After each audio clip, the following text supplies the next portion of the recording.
Really? That's all you got? Okay, I can handle that. Give me some real problems here.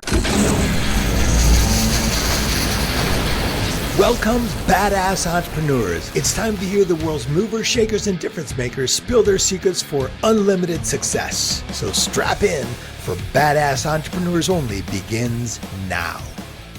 For our show today, I am so excited to introduce my guest to you, Sir John Shin.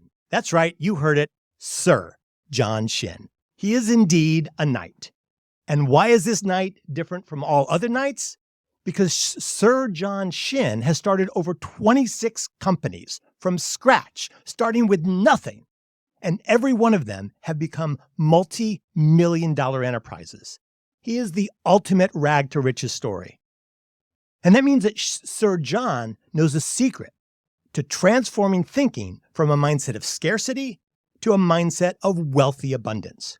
He has not only built exponential wealth for himself, but he has also taught literally thousands of people how to follow in his footsteps as part of his financial services company called Axianta, where he has opened over 128 offices in 42 states.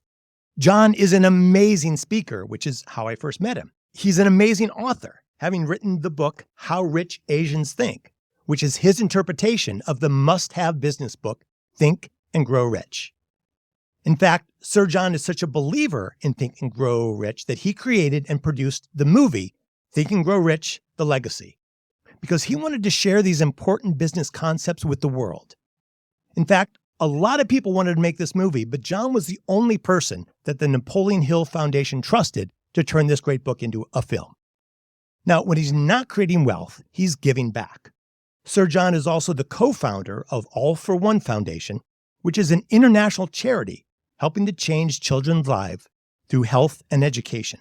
Further, he sits on 6 different boards of other charities. And yet, with all this going on, when I asked Sir John to give up some of his time and share his wisdom with all of you, he said yes. So thank you, John. Welcome, welcome, welcome to Badass Entrepreneurs Only. Hey, great being here. Again, so appreciate you giving us the time. I'm going to do like a full disclosure thing first. We know each other. John's a friend, a business associate. And John, you've been an incredible mentor. You have no idea how much I've learned from you. Thanks, Dan. So I've done a lot of poking into your past. And would it be okay, instead of just going straight through your whole history, we sort of jump around a bit because I want to give my audience a real sense of who you are right away. Is that okay? Yeah, absolutely. Thanks.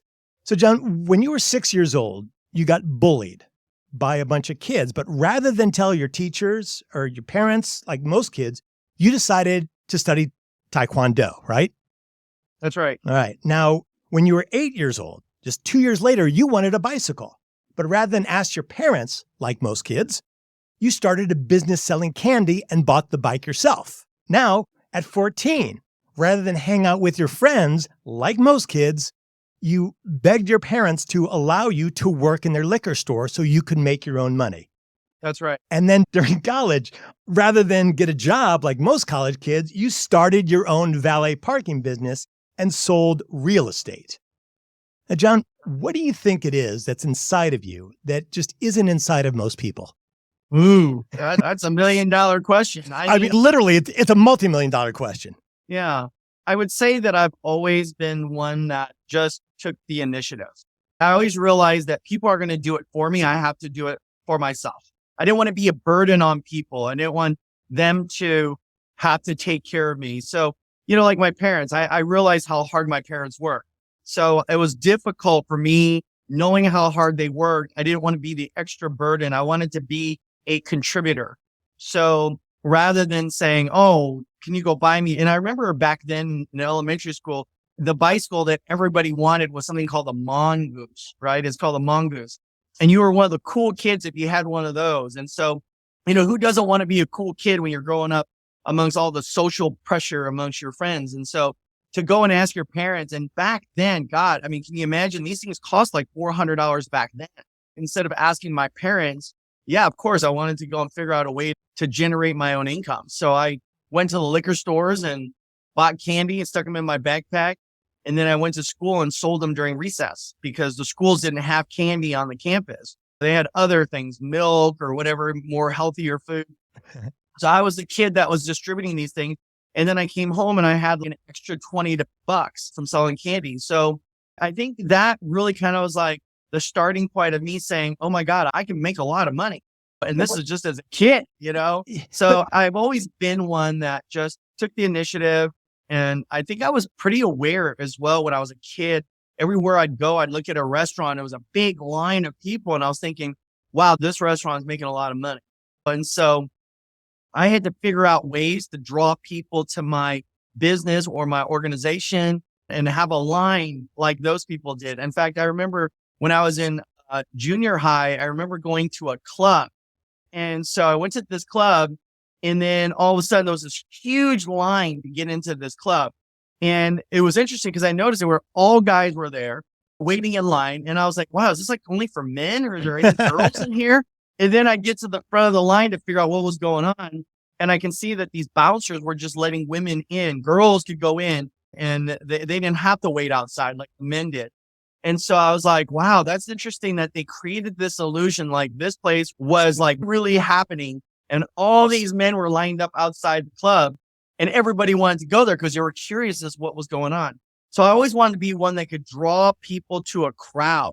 And because now everybody wants to know what's going on. It's the same thing when you go to like an amusement park or let's say City Walk here at Universal or some 3rd Street Promenade down here in Santa Monica. And you see a big old crowd that surrounds you. You see a performer in the middle. And so I always figured out, what do I got to do to get people to be the center of attention? But not to be stupid and silly, but to provide value to people. And that way I can actually draw a crowd. So that's something right there that's really important, John, because little kids want attention. I mean, it's just inherent in that.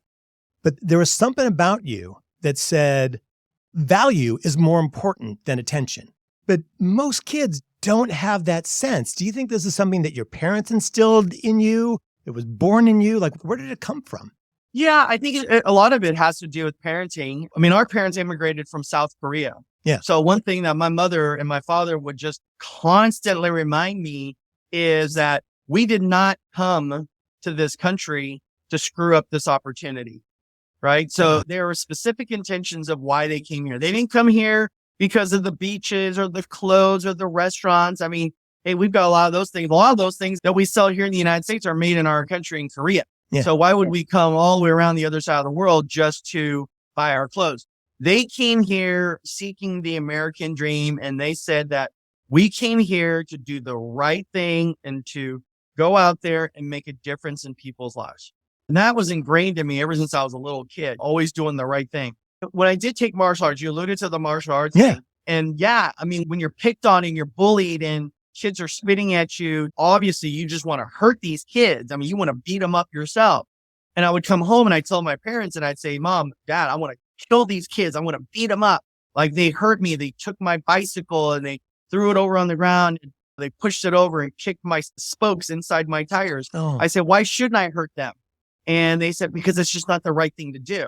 Just because somebody else hurts you doesn't mean you want to go back and hurt them. And so my parents were always very righteous. They always wanted to make sure that we were doing the right thing all the time. Yeah. And so I wanted to provide value, always doing the right thing. And I'm going to mirror back something that you just said and mix that with doing the right thing, because your parents said, don't screw up this opportunity. And in order to not screw up an opportunity, you first have to see the opportunity. I mean, it's something that's ingrained in you. It's subconscious now, but you look for the opportunity. And I think that's a big part of who you are. And I see you building businesses that way. Do you think that you handle fear differently than most people? Yeah, absolutely. It depends on how you look at fear. What is fear to people? I think fear paralyzes people, right? Because they let fear hijack them and steal their opportunities and all their dreams and their goals. For me, I think it was Tony Robbins who actually said that fear is an acronym that stands for false evidence that appears real. Yeah. And for me, fear is an acronym that says I'm feeling excited and ready. And so there's a lot to say with FEAR, feeling excited and ready. Number one, I think most people, if you look at their body language, the physiology of their body, and when they approach something, you could see their body just kind of curl up a little bit. Shoulders are forward, kind of head down, and they don't have the confidence. Their body already says that they don't have the confidence, right? And so number one, I think that people need to change their physiology when they're approaching something to attack fear. That's important, I think, number one. Number two is, I would say, what do you think about before you approach something or you're about to do something? I always talk about how when you're in love in elementary school or high school or junior high, there may have been a girl or a guy that you really liked or thought was really cute or really pretty. And I remember seeing a girl, of course, I've told a story and I'm not going to get myself in trouble, my wife hearing this, but yeah, there was a very attractive girl. And I got around my friends and I was like, hey, you guys, I want to go and ask that girl out to the dance. It was a Halloween dance. And they said, oh, dude, she's never going to, she's out of your league, man. She's one of the hottest girls in school. There's no way. And so all of a sudden they said, she's going to reject you. Dude, everybody's going to know in school that you were rejected by that girl. How embarrassing. Everybody's going to talk about you. And then I said, you know what? It's interesting because my friends had fear for me. Sure. So instead, when I was on my bike, riding my bicycle home, I would think to myself, and even till this day, back then I didn't have a car, but I liked riding my bike because when I was riding my bike, I would think. And even today, like I go back and forth from here in Vegas, California and Vegas, and I actually enjoy driving the 3.5, 4 hours to Las Vegas because it gives me a chance to really reflect and think. And one of the things I ask people is, do you ever think about what you think about? Because whatever you think about will affect the way you feel. And the way you feel will affect the way you act. And your actions will determine your results. So what do you think about? My friends were instilling all that stuff in my head. But for me, it was more like, everybody's going to think I'm a stud because I am a stud, right? If I get to go out with that girl on a date. Yeah. And so not only what was I thinking about, but what was I saying to myself? So that's the third part of this, right? So one is changing your physiology. Number two is to change your thought process. And number three is to change what you say to yourself. What are the words? Do you have those self-talks? And a lot of people say, that's crazy. That's stupid. Like, you're weird that you would talk to yourself. But we do all talk to ourselves. Sure. And we have that conversation with our inside voice. And people say, what inside voice? The one that just asked, what inside voice is your inside voice? So, I had a self-talk and I said, you know what, John, when that girl says yes to you, dude, you're going to be the biggest stud in the school, that you had the kahunas to approach one of the most hottest girls in school. And I had no fear, man. I was like, dude, you're the man. Like you be the man. And I was like, that's right. I am the man. It's kind of like Muhammad Ali, who used to stand over his opponent and said, I am the greatest. I am the greatest. Right? And so you have to have those kind of self-talks. And believe it or not, I did. I approached her. And so I asked her during our recess break, I approached her and said, hey, I just want to ask you a quick question. I said, the Halloween dance is coming up. And if you don't have a date, I'd love to escort you to the Halloween party. And I said, it's my birthday, and it'd be one of the greatest gifts I could have is to have you as my date. And she said, I thought you'd never ask. And so I was like, what? I'm like, and so it's amazing how many people have these perceptions of false evidence that appears real. Yeah. And John, haven't you noticed that when you are about to take a bold action, when you're about to do that the frightened people tell you not to do it? And that's because when you do something that they're afraid of doing, then that says to them, oh, I'm afraid or I'm unwilling. And so they wanted to fill your head with these scary stories because if you did it, then that meant that they're too afraid to do it. And what I hear you saying that's so beautiful is you filled your head with a positive ending to the story. Like, no matter what was going to happen, you already went in with a vision of your future. And I think that your ability to weed out people, because I've seen you do that, and you've mentored literally thousands of people. Can you tell pretty quickly whether or not someone has the success gene? First of all, I'm not quite sure if there is a success gene, right? So everybody's always, are we born with it? Because I don't think that people are born with the ability, whether you're going to be successful or poor. And I know that today there's a lot of discrimination, whether it's sex discrimination, age discrimination, religious discrimination, race discrimination. And discrimination has existed since mankind. It's not something new. It's not just started in 2019. It's been around forever. I mean, gosh, even back in the 70s when I was growing up, there was racism. I mean, I grew up in a community where it was 99% white Caucasians, and I was literally the only Asian in the entire city, the entire city. And people would walk up to me and say things like, "Hey, can you see me?" And I would look at them and go, "Yeah, I can see you. What are you talking about? What are you, stupid?" I didn't say that out loud, but I mean, that's what I kind of said. My inside voice is, "What are you, dumb? I'm looking right at you. I can see you." But I didn't even understand and process or comprehend what they were saying to me. And it's been around forever, racism. But here's the thing is, for me, look at success doesn't discriminate. Success goes to anybody who embraces the proper principles. In fact, Napoleon Hill talks about in his book, the 13 principles. So if you can embrace those 13 principles and apply those principles every day, and you're consistent with those principles, then you're going to become very successful. I don't think that today an education is a prerequisite for someone to become successful. I mean, there's a lot of people we know that don't even have a college degree or let alone a GED, and they're multimillionaires and billionaires. I don't think, college education is a necessity. I don't think that you being born on the wrong side of the track would be predicated whether you're going to be successful or not. But I do believe that for me, expectations, having standards in your life. So every time I coach someone, I have expectations and I have standards. So for instance, 2 days ago, I had a podcast and there were lots of people on this call.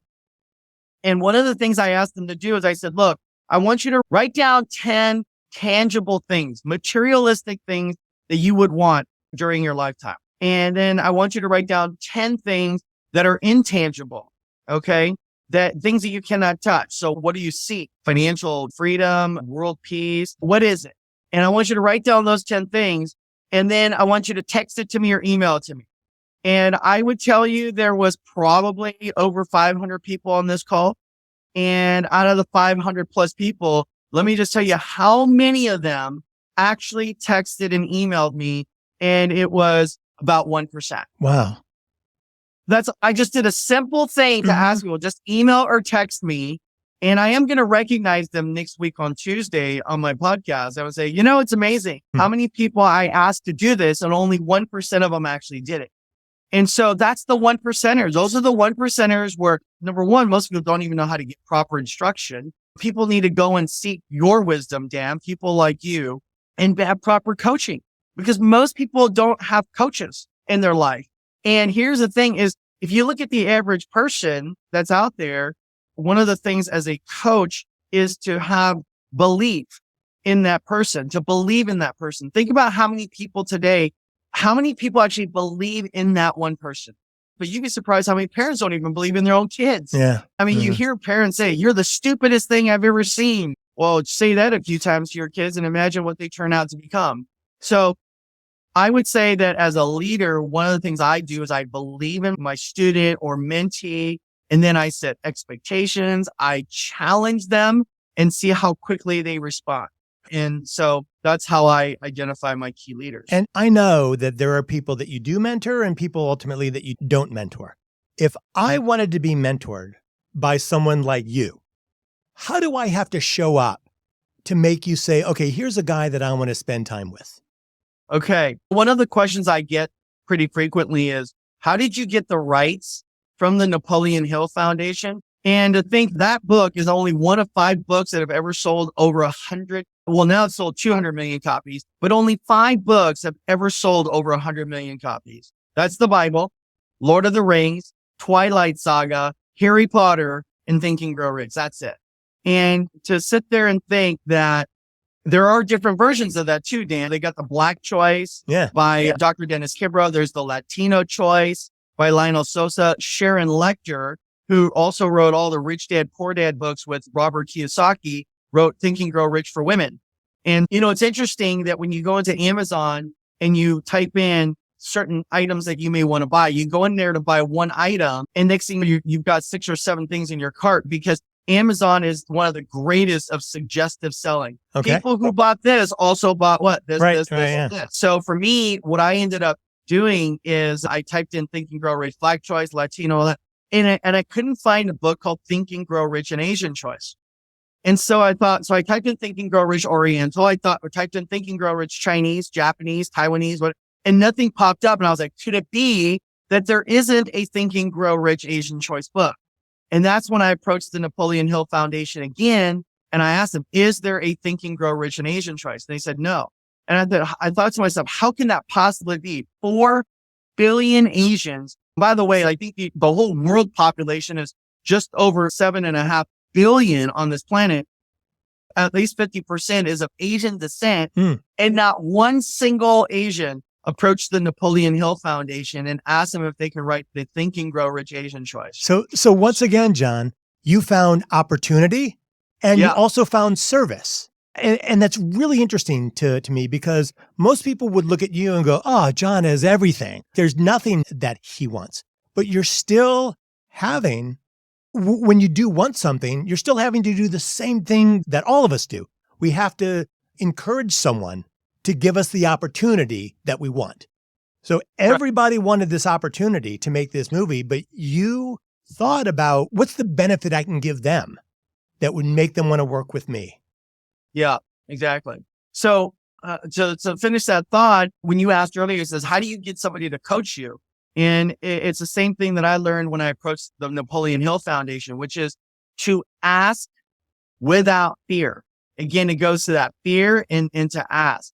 When there are mentors and coaches, I think, and teachers, even in universities and high schools, there's no better feeling than a teacher or a mentor or a coach to find a student who is hungry to be successful, right? In whatever area of life that they're looking to be successful, whether it's marriage or faith or health or finance or whatever.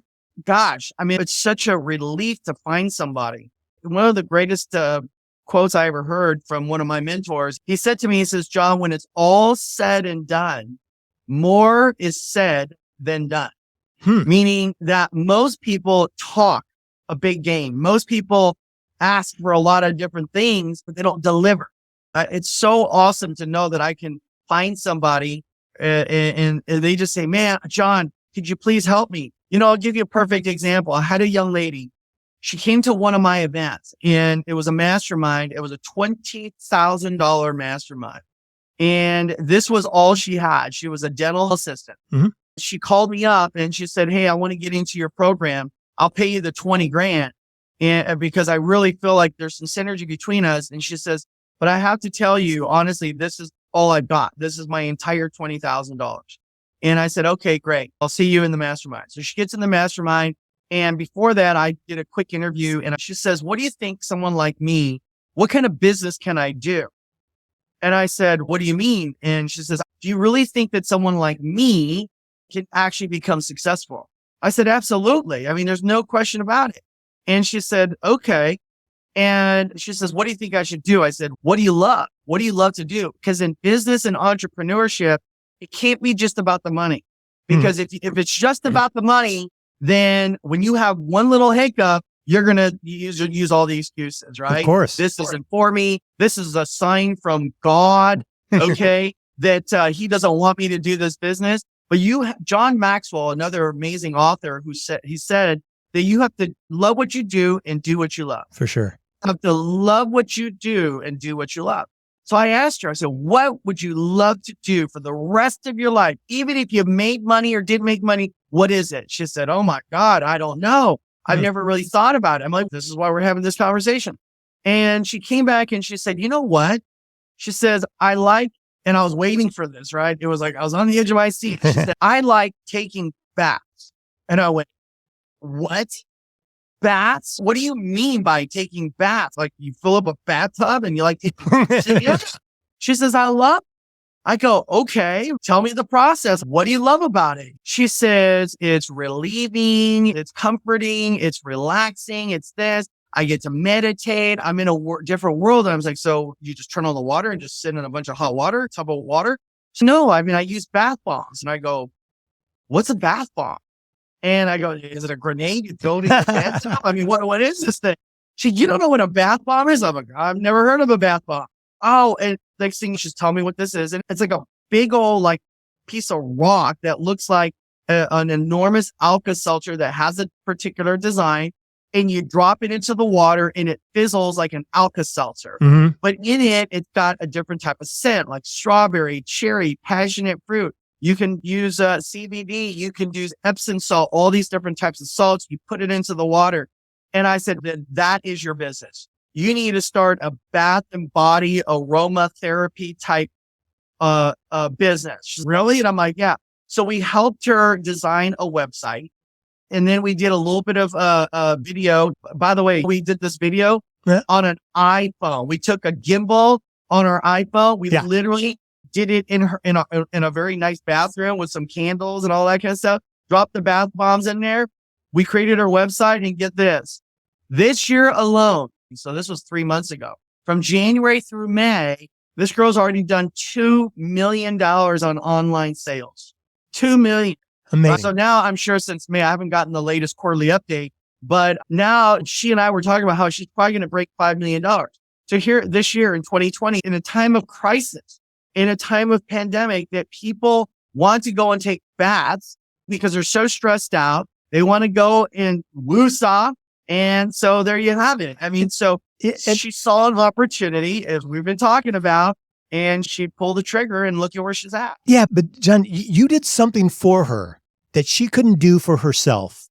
And I see you do this over and over again, because anybody else that she had said, I like taking baths, they'd be like, all right, that's great, but you can't make any money off of that. John, you look at the infinite opportunities and the infinite possibilities, and you just say yes. Okay, great. Here's a thing. Let's turn it into a business. And you start with yes, and then you work backwards until you find the product. Whereas most people make the mistake of thinking, okay, what can I sell? What's the thing that people will buy? And just like you said, and I love that you said it, if you are not doing what you love, you will eventually fail, because you're going to come up against a wall. And if you don't love what you do, you will not penetrate that wall. There's a couple things that I want to cover. First of all, with your financial services company, Axianta. Yes. What about that did you love that made you say, yes, this is the thing I want to do? Because I know that somebody didn't write you $1 million check and say, here, go and create a financial services business. Like you, like all your other businesses, you built this from the ground up. How did you do that? So for me, I think like most people, we are all financially illiterate. I mean, everyone is born without any knowledge or understanding of the financial industry. And there were things that I learned before I even started my financial service company where I didn't even know about.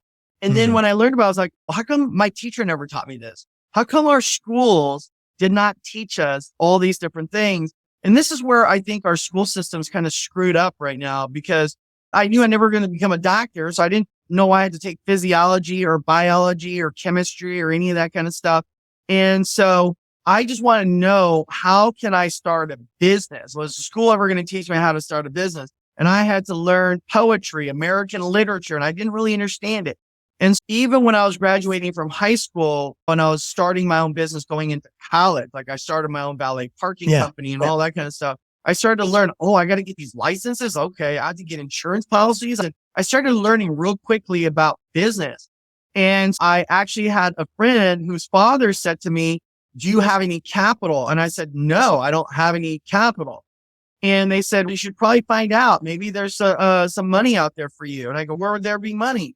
And he says, you should go and check out the Department of Unclaimed Property. And I go, Department of Unclaimed Property? I go, what is that?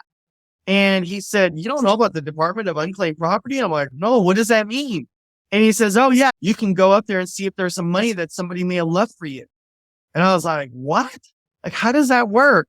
And so you have to actually fill out a stack of forms and find out, because today it's all online. And so if you go into the Department of Unclaimed Property, you can actually go in there. Let's say California, for instance, you type in California Department of Unclaimed Property under Google.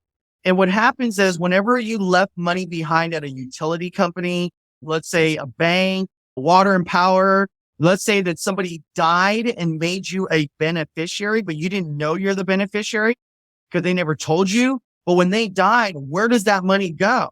And what happens is the mutual fund company or the brokerage or the bank would have to send that money to the state of California. And then the state of California then holds that money until you come and claim it. And I was like, what? That's the craziest thing I ever heard.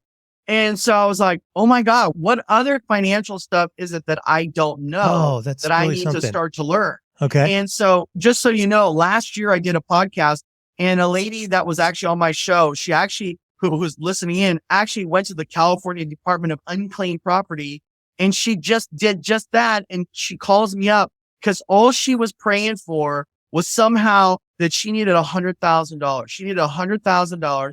And suddenly she comes up with the Department of Unclaimed Property. There was $172,000 in there for her. And she collected that from the state of California. I can feel my audience doing Google searches for the Department of Unclaimed Property right now.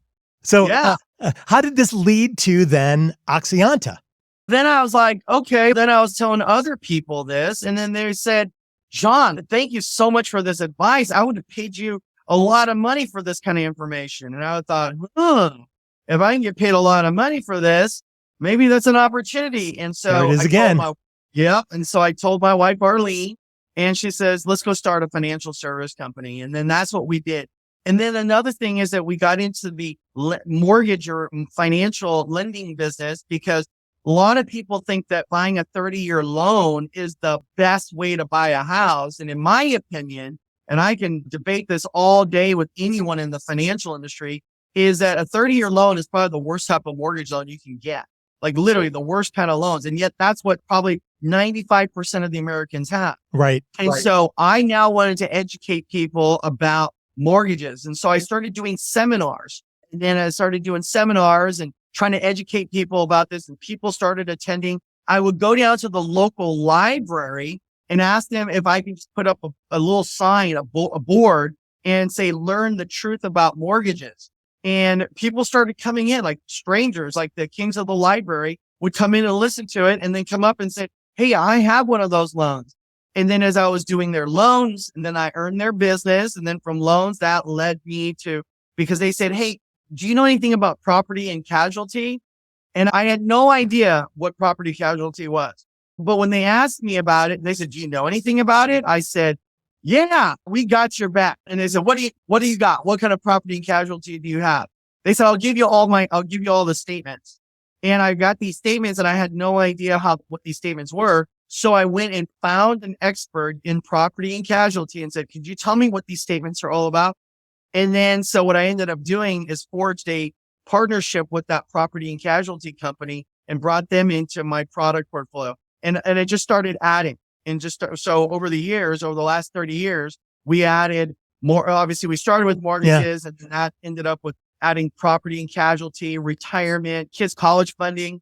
Then we got into asset protection and protecting people from frivolous lawsuits that could potentially, be detrimental to you financially, where you can lose a lot of things that you've worked hard for. There's what I call the 3 silent killers of success, right?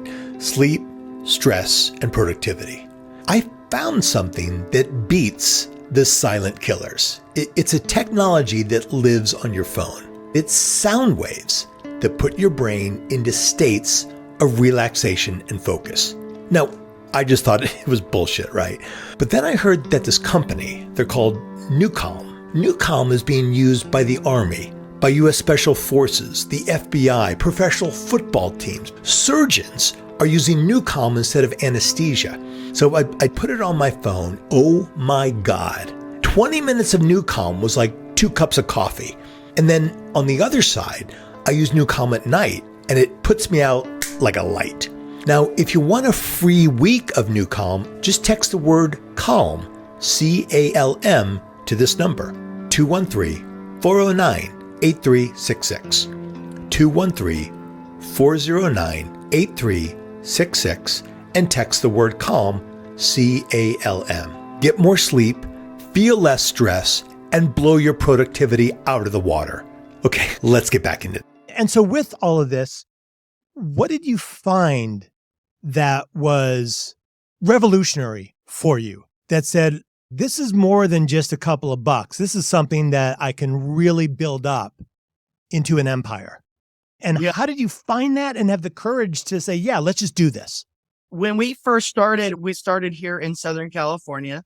And then I found this guy and trained him from ground zero all the way up. And then he says, my wife just got a promotion. The opportunity is too good to pass up. We have to move. I said, where are you moving to? And they said, Arizona. I said, okay, what are you going to do when you go there? And so he went to Arizona. And I said, well, what are you going to do? I mean, how are you going to work with me remotely? And he says, I don't know. You don't even have an office here. And I said, what if I did? Would you still work with me? And he said, absolutely. And so that's when Arlene and I thought, let's open up an office there. And then I asked him, I said, if I open up this office here, would you be willing to run it? And I'll give you a little piece of the pie. And I made him into one of my partners. And so then that's how we expanded outside of California. And then I took that money that I generated from there, came back and asked people if anybody would be interested in moving to another state.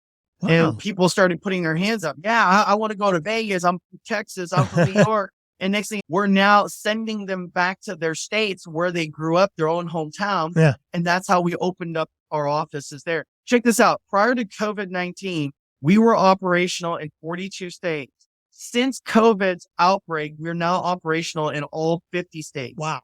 We're growing during a time of crisis. So I want to point this out because this is really important.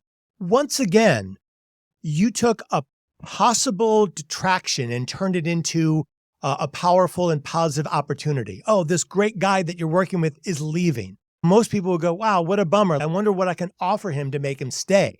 But instead, you're like, oh, leaving. Hold on, wait, here's an opportunity.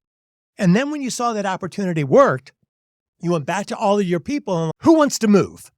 Yeah, and so exactly. It's really important that my audience gets this. And I want you to know this about yourself too, John, because we don't know ourselves from inside ourselves. You're just walking around being John Shin. But you have to realize like you are doing things and thinking things that most people don't do and think. The other thing that I learned from you is something that I started calling the Shinn Millionaire method. And I know like you don't even know about this, but everybody knows I love sales. And the thing that I love about selling is the best way to help people push past the thing that they're struggling with. I saw you do something that completely changed the way that I approach selling. And what the Shinn Millionaire method is like, most people spend 25% of their time like warming up their audience, talking with people, making little jokes, and then 75% of their time talking about their product or their service to sell it. You do the exact opposite. Like I watch you in an hour presentation, you'll spend 45 minutes connecting with the audience, kidding around, talking with them, connecting with them, making them feel good. And then just 15 minutes, 25% of your time selling your product or service. And like something that I say all the time is people buy from the people that they like and trust. And you have made a career, and it's this foundation of developing people to like and trust you. And then once you do, they're so focused on the things that you're talking about. Do you even know that you do this? I mean, was this strategic? Not really, but it's interesting that you brought that up. And I like how you just alluded to people will buy from people that they like and trust. Yeah. And there's a big differentiation there too. So I always ask people, what is more important then? Is likability more important or is trust more important? Which one is more important? And if I took a survey out of an audience and said, how many of you guys think that trust is more important from a salesperson? Raise your hand. And 95% of the people will raise their hand. And only 5% will raise their hand if it's likability. Now, here's the thing is that it is a bit of a trick question because they're both very important. However, one does have to come before the other. And so when if a man walks up to a woman and says, hey, can I get your phone number? You already know that the reason why the guy's asking you for your phone number is to ask you out on a date or a dinner or a movie or something. And if you ask for the phone number, do you give your phone number out to that guy because you trust him with your life 150%? Or was there something about that person that was likable? And so people are like, oh, that's a good point. So here's the thing is that trust takes time, but likability makes time. So I tell people that you have to be more likable before you can get somebody to trust you. And so you're absolutely right. And it's a wonderful observation on your part, Dan, is that I do spend 95% of my time developing that relationship with the audience, developing rapport because I want to be likable. Because once I'm likable, then guess what? Then they'll say, okay, I like this guy enough that I want to get to know him a little bit more. And the product really doesn't matter. I trust this guy so much that, and now once I earn that trust because I was likable, that opens the door now, and that door stays open for me to earn that trust. Yeah. And the things that you're selling, the things that you're talking about are like classically boring things. It's charts and numbers and graphs. And I've watched other financial services people do a presentation and people have no interest in the charts and the graphs and the numbers because they haven't developed that likability. But I watch people watch your presentations and they are wrapped with attention because they like you and then they trust you. I'm going to ask you a blatant, bold question. and it's because you're like a rags to riches guy. And I know that my audience is curious about this. At some point, you had to wake up and say, I think I can pretty much buy anything that I want. I mean, at some point, you had that experience. What was that like for you? To know that you can pretty much buy everything, you mean? Yeah. I mean, because everybody talks about, oh man, I'd love to get that, but I can't afford it or this or that. But John, you can pretty much afford, I've been to your house. You can pretty much afford anything. I don't know about other people, but I guess just in my opinion, I would say is that even though no matter how much money you make, I don't think you ever forget where you came from. I would hope that most people won't forget where they came from. And it doesn't matter how much money you make, that certain things that you do want to buy, it's still kind of a hard to embrace the idea that you go somewhere like an amusement park and you're paying $5 for a bottle of water. It still kind of makes you go, you know what I mean? But you still do it. So here's the thing. I remember when I was a kid, I went to a store and I saw a poster.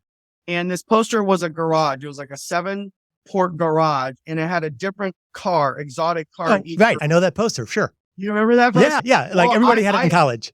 Yeah. And I love that. I was like, that's going to be me. I'm going to be that guy. And I'm going to have a garage like that.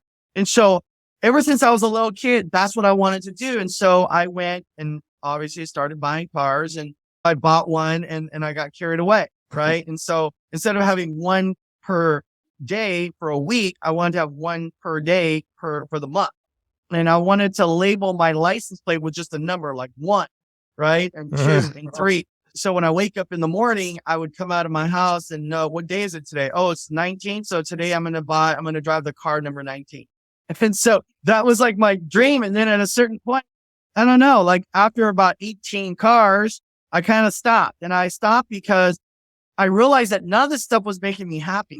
Like, I thought that I would be so much more happier if I had all these things, but it didn't make me any happier. I mean, it was cool. Like for the first week or two, your friends would come over and your kids would be all like, oh my God. And we'd take around the neighborhood. Right.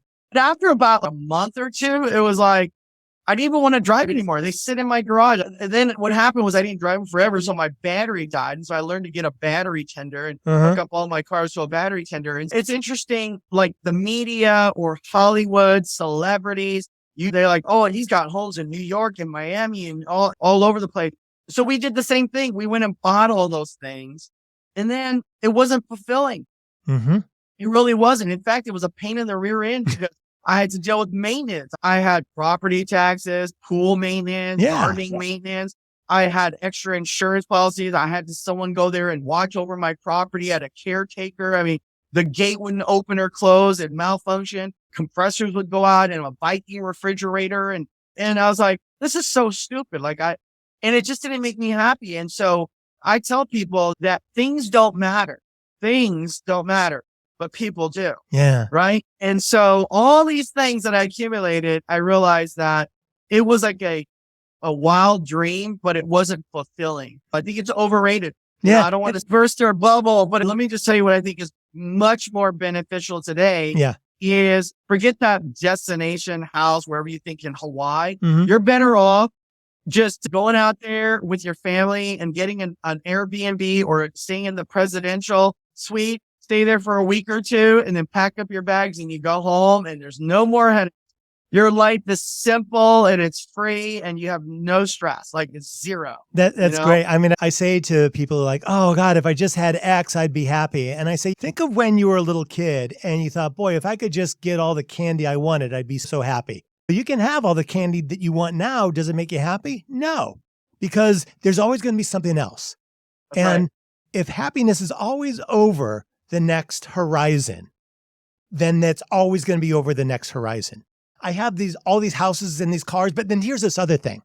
And early on when I think it's when I first met you and you invited me over, I just knew you as a speaker. And honestly, I'm a speaker and a coach, but there's a lot of speakers out there with very little integrity. And I know that you know this. And so I kind of was uncertain about you. And so I was grilling you a little bit. You might not know this, but I wanted to see what you were really made of and see if I wanted to get to know you better. And you said something that completely changed my opinion of you, that really opened me up to understand who you truly are. And we were talking about this. We were talking about possessions, about stuff. And you said, yeah, I came to a point where I realized I had all the things that I needed. So I started to think, what am I going to do with all this money? I like this book, Think and Grow Rich. Maybe I'll make a movie about that because that'll help people. And when you said that, John, I was like, okay, this guy's got the goods. Because your focus was, how can I fulfill myself? And the answer is to be of service to others. To make this movie that needs to be made, that you then had to convince the Napoleon Hill Foundation that you were the guy for it. And then you made the movie. Like that says a lot about. So would you talk about the making of that movie? And the reason that I'm asking about this is everybody has this thought about, I want to do something great, but I can't afford it. Or it's really expensive. I mean, that got a lot bigger with you because making a movie is difficult and it's expensive. So how did you approach it and then convince the Napoleon Hill Foundation and then follow through with it? In terms of the Napoleon Hill Foundation, they write a lot of books. There's a lot of books from the Napoleon Hill Foundation. And one of the things that we wanted to let them know is the book is only one medium to reaching out to people with this amazing content that Napoleon Hill, discovered over 25 years of his life, going out there and interviewing some of the greatest minds out there. Yeah. And the younger generation today, I don't think to read. And maybe they'll read a chapter, or a lot of them will just flip through to the back of the chapter and see what's the summary, or they look for some cool quotes or something like that. But I don't think that the younger generation will read it from front to back. Very rare. But they do like podcasts. They like YouTube. They like Netflix and Hulu. Yeah. So I said that it's so important to reach out to that younger generation, which is even larger. Until the generation Y and Z came along, the baby boomer generation was the largest generation of people born ever in the history of our country. Within 18 years, 76 million babies were born. Now, guess what? The generation Y and the generation Z combined is even bigger. So we got to reach to that audience, and they're not going to read the book. So I think we should make a movie. And they totally agreed. It made sense to them. And of course, they didn't have a budget to go and make a movie. And so that's when I volunteered to put up the money to make the movie. Now, again, I've never made a movie, a real theatrical movie in my entire life. I just didn't even know.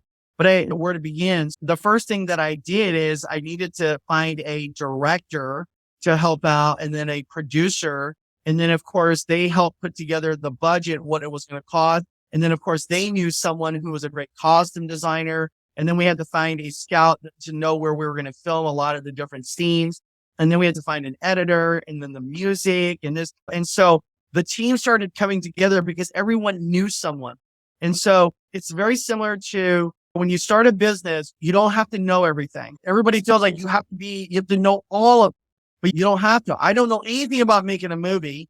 Okay. But I went out there and found people who do know what they're talking about. And then I surrounded myself with those people, which is what I encourage other people to do, is that you cannot go to where you want to be and be like tremendously successful and big by yourself. You need help and you need guidance and you need support. And yeah, I mean, that's it. I surrounded myself with the best of the best. And then, of course, each one of them knew the budget that we're working with. And that's when we told them, said, hey, our budget, is this something you can participate in with this kind of a budget? Either yes or no. And a lot of the costume designers actually had to do the costumes themselves. So instead of hiring somebody else to do it, because they wanted to be a part of something big with a book like Think and Grow Rich. They said, I'd love to be a part. So here is someone doing the stitching on their own in their own family room. So we went and bought all the fabric, all the material, and they were up all night, weekends, stitching and putting all the costumes together. So here's what I hear that you did, because this is really important for my audience. Like a lot of people I talk to, I'm going to start my business, but I don't know anything about business. Here's what you did. You pulled people together.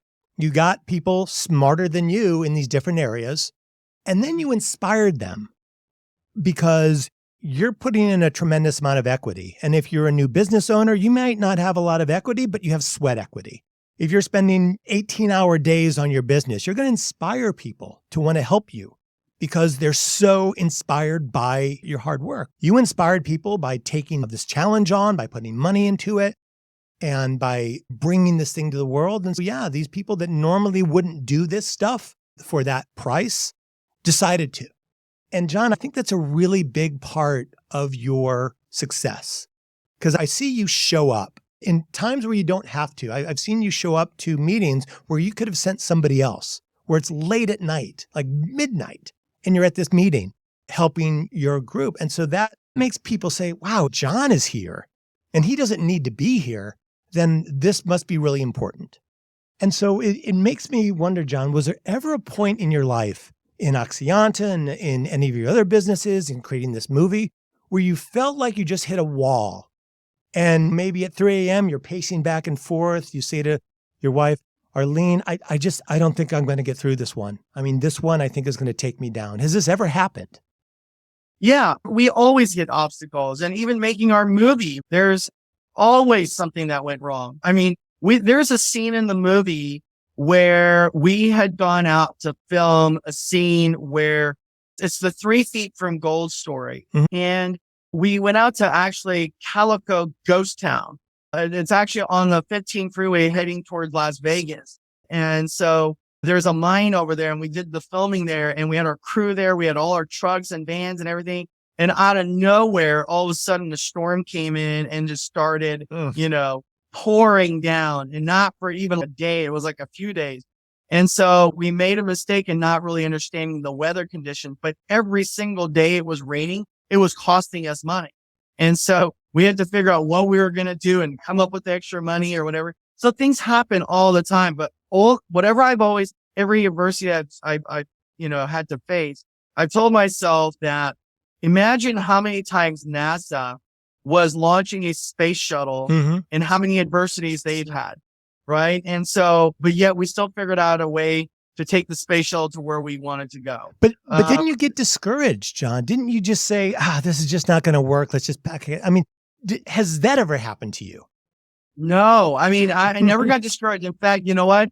I said, anytime something bad went wrong, I said, this is a test. This is a test. The universe is testing my resilience. Mm-hmm. And so I said, oh, really? That's all you got? Okay, I can handle that.